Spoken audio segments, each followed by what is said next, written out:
'cause I don't give a fuck what you say. Yeah, I'ma do shit my way.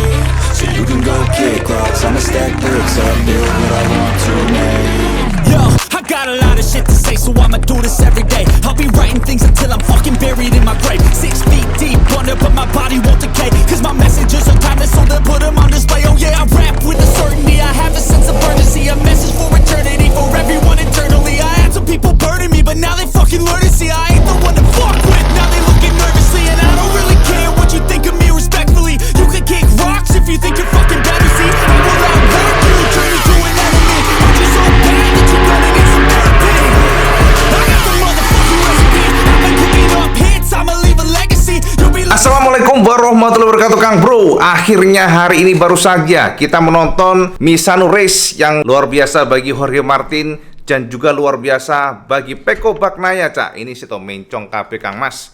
Nah, oke. Jadi luar biasa bagi Ducati yang menyapu bersih 1, 2, dan 3. Memang, Cak, kalau kita lihat recordnya Ducati di Misano memang luar biasa. Kita bisa lihat kecepatannya. Dan gini, Cak, kalau kita melihat hari ini, jika kita perhatikan secara lap time pun, sebenarnya Jorge Martin ini tidak sekencang dari Pecco Bagnaia sebenarnya. Karena kita bisa lihat bagaimana tusukan-tusukan Pecco di awal yang luar biasa. Akan tetapi memang sirkuit Misano ini adalah sirkuit yang sangat sempit, jadi sangat susah bagi para pembalap untuk menyalip. Selama tanpa ada kesalahan aja dari pembalap depannya itu akan sangat sulit untuk menyalip.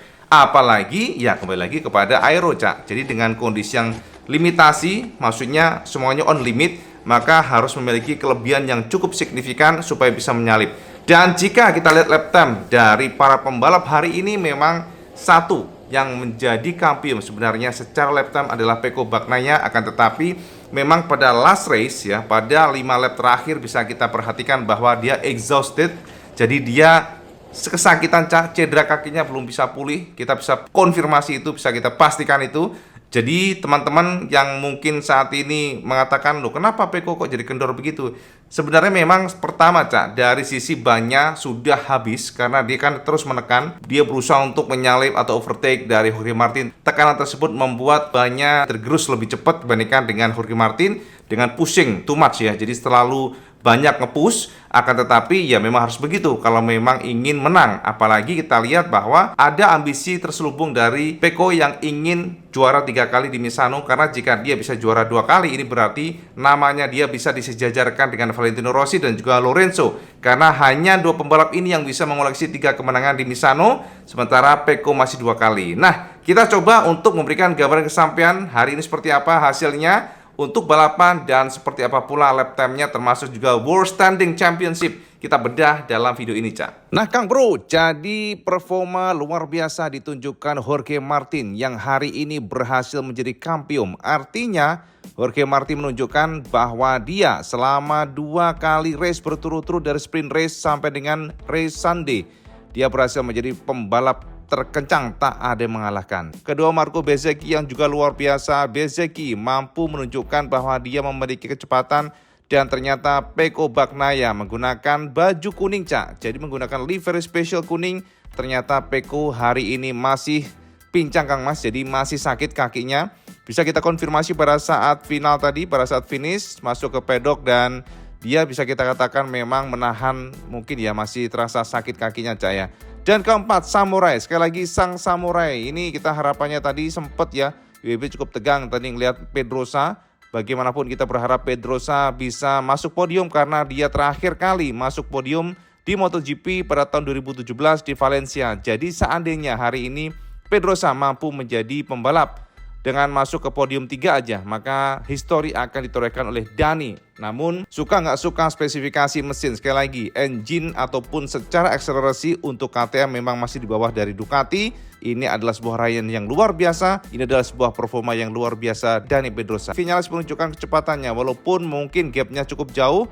Jadi hari ini, Cak, Vinales finish dengan gap 10,2 detik ya, 10,5 lah ya mungkin tepatnya, dibandingkan dengan Jorge Martin dan cukup oke. Dan kemudian Miguel Oliveira hari ini berjibaku melawan Marc Marquez dan kita surpresa Karena kenapa? Hanya satu-satunya pembalap yang menggunakan untuk tire-nya ya atau bannya menggunakan tipe soft atau lunak adalah Marc Marquez, sehingga hari ini dengan posisi dia ketujuh di belakang Miguel Oliveira sempat berjibaku ya, sempat fight, akan tetapi memang sudah maksimal dari motornya, maka bisa kita simpulkan bahwa hari ini Marc Marquez luar biasa. Marquez bisa finish ketujuh dengan segala keterbatasan dan finish hanya 13,5 detik dibandingkan dengan Jorge Martin.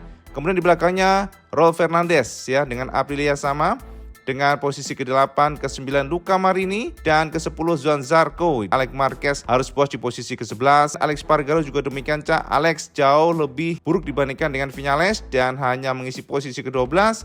Dan juga, ini Cak, ternyata hasil yang cukup mengecewakan ditunjukkan dari Fabio Quartararo, yang mana kemarin pada saat Catalunya cukup baik dengan finish ke-7, dan hari ini Fabio menggunakan aero yang kembali lagi ya, aeronya agak besar, dan ternyata secara raihan performanya kurang bagus. Dia finish ke-13 dengan gap 15,8 detik dibandingkan dengan Jorge Martin. Lalu Brad Binder yang sempat crash dan kembali lagi, ini luar biasa ya, Binder sudah crash tapi kembali lagi dan ternyata dia bisa finish ke-14 atau terpaut 24 detik dibandingkan dengan Jorge Martin. Lalu Morbidelli lebih parah lagi, Cak, di posisi ke-15, dan kemudian 16 Augusto Fernandez, ke-17 Di Antonio, Stephen Bradl ke-18, dan 19 Nakagami. Hari ini yang crash adalah Pol Espargaro, Joan Mir, Pero, dan juga Jack Miller ya. Itu informasi dari update hari ini bagaimana race. Jadi dari sekian balapan tadi bisa kita simpulkan ternyata raja dari segala raja hari ini yang menorehkan waktu terbaik adalah Pecco Bagnaia dengan 1 menit 31.791 detik. Kemudian Marco Bezzecchi ya dengan 1 menit 31.839 detik, baru Martin ketiga. Dan ternyata Dani Pedrosa menempati posisi keempat dengan 1 menit 31.876 detik atau tipis banget. Dan kemudian Luca Marini dengan posisi kelima, ke-6 Brad Binder dengan 1 menit 32. Jadi tembok 1 menit 32 itu hanya dijebol oleh 5 pembalap ya. Jadi dari Luca Marini, Fabio Quartararo ternyata memang secara lap time-nya masih di bawah Marc Marquez, dan 14 Alex Marquez, 15 Miguel Oliveira, Franco Morbidelli, dan lain sebagainya. Jadi ini adalah fastest lap each rider dengan hari ini, di mana Jorge Martin juara kemarin dan juga sprint race ya. Jadi hari ini bisa kita simpulkan Jorge Martin mampu memangkas gap dari Pecco Bagnaia. Tapi tetap, Cak, Pecco masih menjadi leader dengan 283 poin. Kemudian Jorge Martin hanya terpaut 36 poin. Kemudian Bezzecchi ketiga dengan 218 poin. Kemudian keempat Brad Binder. Lalu Pol Espargaro kelima. Dan Johann Zarco keenam. Luca Marini ke-7, Maverick Viñales ke-8, Alex Marquez ke-9, kemudian Jack Miller 10, Fabio Quartararo 11, Morbidelli ke-12, dan Oliveira ke-13, Fernandez 14, Rins ke-15, Di Antonio ke-16, Nakagami 17, Pedrosa 18, Marc Marquez ke-19, Bastianini 20, Fernandez dan sebagainya ya, dan lain sebagainya. Maka bisa kita simpulkan Ducati masih menjadi motor dengan rekor terbaiknya secara poin konstruktor 416 poin. Kemudian disusul KTM dengan 234 poin, ketiga Aprilia dengan 218 poin, keempat Honda 105 poin, dan Yamaha hari ini terpaksa kehilangan posisi dengan 105 poin. Kemudian untuk tim Pramac Racing menjadi penguasa dengan 394 poin, kedua Muni VR46, lalu ketiga Ducati Lenovo, keempat Aprilia Racing, kelima Red Bull KTM, 6 Monster Energy, ke-7 Gresini Racing, 8 Crypto Data, dan 9 RCR Honda, lalu 10 Gas-Gas, dan paling buncit adalah Repsol Honda Team. Nah, wes pada jinglang ya. Bisa kita simpulkan, Kamas, secara apapun itu memang Ducati luar biasa. Dan teman-teman juga tidak boleh tutup mata bahwa Dani Pedrosa hari ini adalah starnya, bintangnya, Cak. Semua memberikan tepuk tangan pada Dani. Kita lihat bagaimana Binder yang nge-push too much ya, jadi terlalu nge-push dan pada akhirnya Binder crash walaupun dia join lagi. Dan sebenarnya Binder bagus banget. Namun jika kita perhatikan Binder dibandingkan dengan Dani, sebenarnya Binder tuh salah satu pembalap yang minim kesalahan ya, jarang melakukan kesalahan. Tapi hari ini mungkin terlalu ambisi ingin masuk podium sehingga dia melakukan kesalahan. Dan untuk Dani Pedrosa, nah ini, Cak, Dani ini kalau kita perhatikan memang bukanlah pembalap yang gerusa-gerusu, pembalap yang cukup sabar. Dia berusaha untuk manage bannya, dia berusaha untuk mengatur bannya, karena ini kan long race. Dan dia sempat ya nyodok, kita tadi sempat waduh ini tegang banget ya, karena Dani sempat sangat dekat dengan Peko, sangat dekat, bahkan 0,3 detik, nggak nyampe 0,2 sekian. Ini artinya sebenarnya Dani memiliki potensi untuk menyerang, akan tetapi ternyata ada respon dari Peko Bagnaya, dan pada akhirnya memang secara apapun itu Cak, khususnya keluar tikungan ya, pada saat masuk tikungan bisa kita lihat sebenarnya KTM mampu mendekati, tapi pada saat keluar tikungan memang traksi dari Ducati ini gila Cak. Ini saat ini motor paling bagus lah pada saat out of the corner ya, jadi keluar tikungan gripnya itu selalu dapat, kayak meluncur lah bahasanya. Jadi ini yang menjadi masalah bagi para rival Ducati yang masih kesulitan untuk jabani kecepatan Ducati pada saat keluar tikungan. Jadi congratulations anyway kepada Pedrosa, walaupun dia gagal masuk podium, tapi tetap luar biasa. Jadi Dani hari ini menjadi salah satu pembalap yang memberikan semacam angin segar bagi KTM. Dia hanya wildcard loh Cak. Jadi dia hanya pembalap dadakan kasarannya, walaupun dia ya kadang-kadang dia ngetes untuk motornya, tapi kan nggak rutin Cak. Jadi itu adalah sebuah bukti bahwa Dani memang Dani. WP jadi bener Cak, asli dengan Dani ini WP gergetan sama Honda, sama Puig lah, bukan Hondanya. Alberto Puig lah yang memecat Dani Pedrosa. Kalau sama lihat history, Puig lah yang menendang Dani Pedrosa. Jadi banyak alasan lah yang diberikan, entah kenapa Dani ini adalah pembalap yang luar biasa, tapi kenapa dilempar, ditendang oleh Puig. Dan justru kan kita perhatikan sekarang bagaimana Honda yang suffering. Pegang Puig ini sering blunder Cak dari kacamata pribadi. Puig adalah salah satu tim manajer yang tidak suka mencoba untuk membina dari awal. Jadi nggak suka merekrut pembalap yang belum matang, itu nggak suka. Modelnya Puig adalah dia sukanya udah ngambil yang matang-matang aja. Itu salah, karena dari kacamata pribadi kita ya, dari kacamata IWB, pembalap muda ini kan lebih tajam Cak, bisa lebih adaptif. Kalau yang udah tua-tua ini kan susah. Jangan perhatiin aja, Lorenzo diambil ya kan, dan kemudian Paul Espargaro diambil, yang dikatakan baik-baik, bagus-bagus semuanya. Joan Mir diambil, pokoknya yang kelihatannya secara histori di belakangnya cakep ya, cakep bagus, diambil. Jarang sekali Honda mengambil kayak pembalap muda yang sangat ya potensial gitu ya, kayak Jorge Martin dulu masih muda diambil oleh Ducati malah kan. Beberapa pembalap yang potensial sebenarnya tapi tidak dilirik Honda gara-gara masih muda, maunya ya udah mateng, yang sudah punya gelar, sudah pernah juara, yang sudah cemerlang gitu. Dan ini salah, karena kenapa? Kita lihat Honda ini kan motor yang berbeda. Honda ini motor yang tidak gampang di handle oleh siapapun, makanya ya gagal kan semuanya. Jadi kita lihat ini sebenarnya problemnya adalah Puig. Dia menendang Dani Pedrosa dan langsung ditangkap oleh KTM, dan ternyata improvement KTM luar biasa. Artinya apa? Ya walaupun yang eksekusi adalah engineering, tapi tetap masukan dari pembalap berarti kan tajam. Ini artinya Dani Pedrosa adalah pembalap yang bisa mengembangkan motor.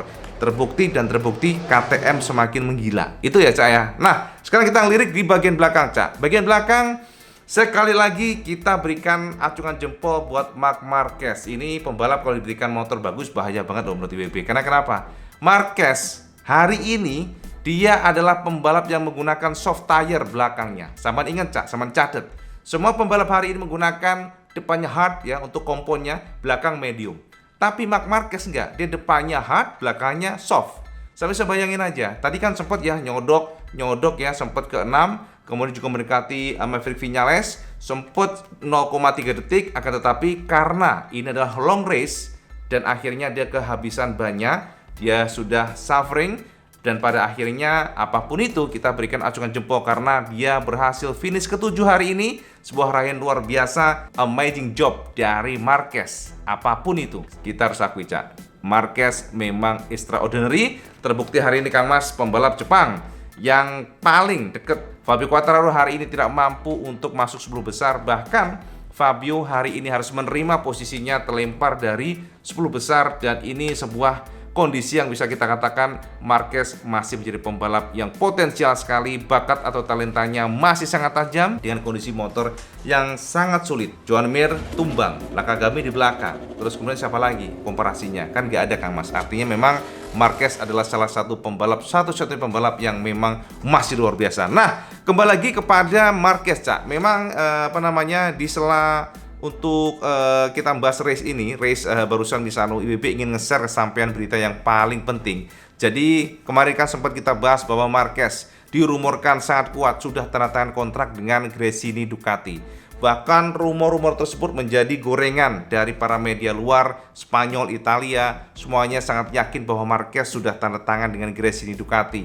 Artinya apa? Tahun depan sangat berpotensi Marquez akan gabung dengan Gresini Ducati ditandemkan dengan Alex Marquez. Dengan ini, maka bisa disimpulkan oleh mereka Marquez akan meninggalkan Honda. Ini adalah tahun atau musim terakhir Marquez di Honda. Namun apakah benar demikian? Nah, ini menarik, Cak, karena ada dua berita terbaru mengenai ini. Yang pertama dari Alberto Puig. Jadi Puig memberikan penegasan dari semua rumor yang sangat kencang ini. Puig tetap yakin Marquez tidak akan meninggalkan Honda. Karena kenapa? Hingga detik ini Puig memberikan penegasan tidak ada omongan apapun dari manajer Marquez. Jadi Marquez dan manajernya tidak memberikan sounding apapun kepada Honda jika memang mereka sudah tanda tangan dengan Ducati atau meninggalkan Honda. Ini artinya apa? Puig tetap percaya diri bahwa Marquez akan tetap bersama Honda. Dan ternyata Marquez pun yang terbaru, Cak, memberikan penegasan pula nih Kang Mas.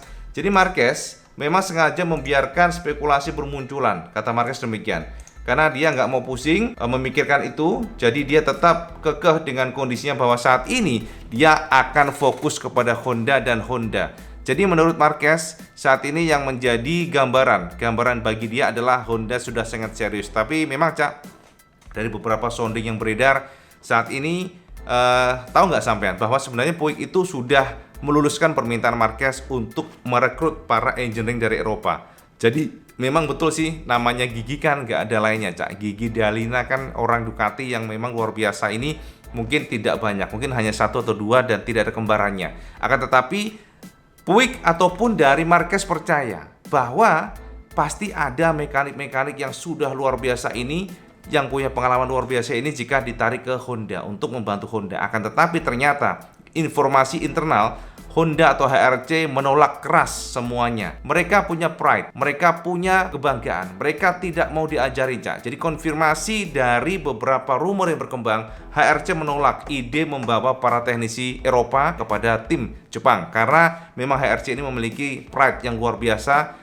Dan inilah yang membuat Marquez gregetan. Akan tetapi yang terbaru setelah Marquez ketemu dengan Takio Sang, big boss dari HRC, dan juga berbicara dengan mereka ini, maka sebuah indikasi positif datang, informasi yang paling baru, bahwa kemungkinan besar tahun depan HRC akan membuka pintu bagi para engineering Eropa untuk membantu Honda, untuk membantu mengembangkan mesin dari RC. Jadi ini yang membuat Marquez dirumorkan akhirnya berubah pikiran dan dirumorkan kembali tetap bersama Honda. Mendingan kita pantau saja dan kita lihat seperti apa nanti untuk berikutnya, karena kita akan selalu memberikan informasi buat sampean semuanya, update terbaru tentang MotoGP. Jadi itu yang bisa Ibu share ke sampean semuanya hari ini. Race Misano, congratulations buat Ducati, sahabat semuanya 1, 2, 3 ya. Yang pertama Martin, yang kedua Bezzecchi, dan yang ketiga adalah Pecco Bagnaia, dan keempat luar biasa si Samurai Dani Pedrosa ya. Jadi Jos Gandestran, itu aja update IBB tentang MotoGP hari ini. Semoga mencerahkan sampean semuanya, dan kalau sampean suka video ini, sampean like, share, dan subscribe. Ojo lali, Cak, sampean sholat 5 waktu karena ini paling penting. Assalamualaikum warahmatullahi wabarakatuh. Selamat segendes.